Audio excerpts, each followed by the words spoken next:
Ayan guys, tuturuan ko kayo kung paano gumawa ng asukal mula sa katas ng overripe na saging. Ayan o, overripe na siya. Overripe na. Pero maganda pa siya. Overripe lang, hindi siya bulok pala. Ganun.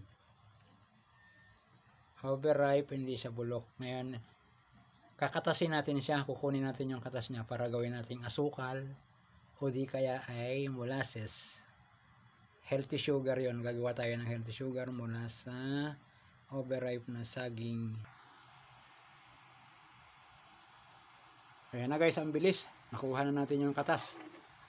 Niluto na natin. Ayan na yung katas niya. Ayan na.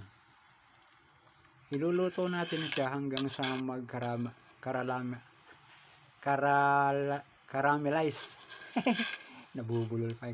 Hanggang sa mag-caramelize siya. Niluto natin siya. So shortcutin na lang natin para hindi na edit pa. Okay, pagbalik natin, ano na yan? Caramelize na. Ayan na guys, balikan na natin. Di kasi ako marunong mag-edit kaya di ako marunong mag-edit. Pinost ko na lang. Ayan na. Ayan, yung nangyayari dyan. Nag-caramelize na siya. Hirap bigkasin nun. Ayan. Nag-caramel na siya. Ayan o. Ayan.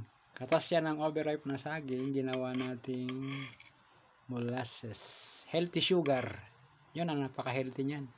Actually, ano na siya Nasubrahan pala tayo. Naging blackstrap molasses na siya. Ang target natin dapat ano lang. Pero okay na, okay na.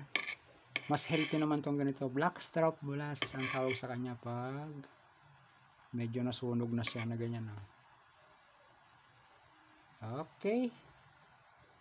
Yan lang muna ang mai-share ko sa inyo sa araw na ito.